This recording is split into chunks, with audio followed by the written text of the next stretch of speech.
Welcome to Germany adventures மக்களே. இன்னையோட red டாக்ஸிக்கு ஒரு பெரிய கும்பிடு போட்டுற வேண்டியதாங்க.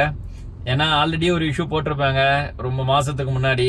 இது மாதிரி கிலோமீட்டர்ஸ் எம்டியா போயிட்டு நம்ம இது பண்ணிட்டு கேன்சலேஷன் பண்ணா இது பண்ண முடியாதுன்னு சொல்லிட்டு, சரி அதுக்கப்புறம் 2-3 இன்சிடென்ட் நடந்தது. சரி நம்ம எதுக்கு தேவையில்லாம நைட்டிவா ப்ரோடெக்ட் பண்ணணும்னு சொல்லிட்டு அப்படியே விட்டுட்டாங்க. பட் இதுக்கு மேல அதை இது பண்ண முடியாதுங்க. ஏன்னா இது நார்மலா ட்ரிப் வந்தா அதுல எடுக்கிறதே கிடையாதுங்க. ரெட் டாக்ஸில ஒன்லி பேக்கேஜ், அதாவது ஹவர்லி பேக்கேஜ் வந்தா மட்டும் தான் எடுத்து ஓட்டிட்டு இருந்தோம். அது ஓகே பரவாயில்ல, ஓரளவுக்கு டீசெண்டா போகுது அப்படின்றதுனால அது பேசாம ஓட்டிட்டு இருந்தாங்க.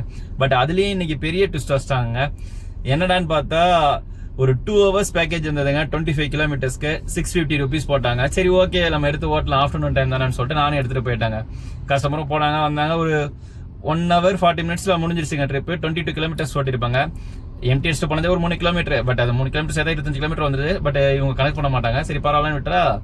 பட் அமௌண்ட் எனக்கு கொடுத்தது வந்து பாத்தீங்கன்னா 611 rupees தாங்க வந்தது. என்னடா இது ஏன் 39 rupees கம்மியாகுது, என்ன ரீசன் தெரியலன்னு சொல்லிட்டு ஃபோன் பண்ணி கேட்டா, நல்லா சூப்பரா ட்ரெயின் பண்ணி வச்சிருக்காங்க கஸ்டமர் சர்வீஸோ. ஒரு பையன் தான் பேசின எக்ஸிகியூட்டிவ். சஃபர் இந்த மாதிரி வந்து பாத்தீங்கன்னா உங்களோட பேக்கேஜ் வந்து 2 விதமா பிரியும். இது ஒரு மாதிரி வரும், அது ஒரு மாதிரி வரும். 2 hours 20 kilometers ஒரு பேக்கேஜ் இருக்கு, 2 hours 25. இது எல்லாமே எனக்கு தெரியும். நான் நிறைய நாள் ஓட்டிட்டு தான் இருக்கேன்.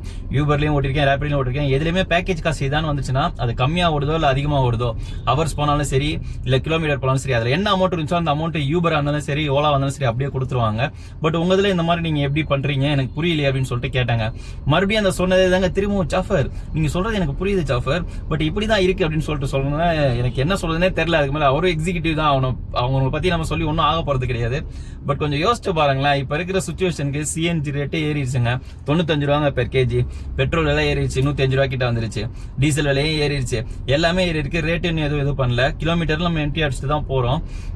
பேக்கேஜ் காஸ்ட் வந்துட்டு இவ்வளவு மட்டமா அவங்க கம்மி பண்ணி கொடுத்து, இதுதாங்க நான் லைஃப் டைம்ல ஃபர்ஸ்ட் டைம் ஃபேஸ் பண்றேன். ஸோ ரெட் டாக்ஸி இதுக்கப்புறம் பெரிய கும்பிடு. இதோட க்ளோஸ்ங்க.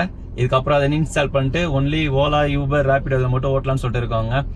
பார்ப்போங்க இதுக்கப்புறம் வேற எப்படி போக போகுதுன்னு சொல்லிட்டு. சென்னையில் ரெட் டாக்ஸி இதுக்கப்புறம் பயங்கரமா போகும்.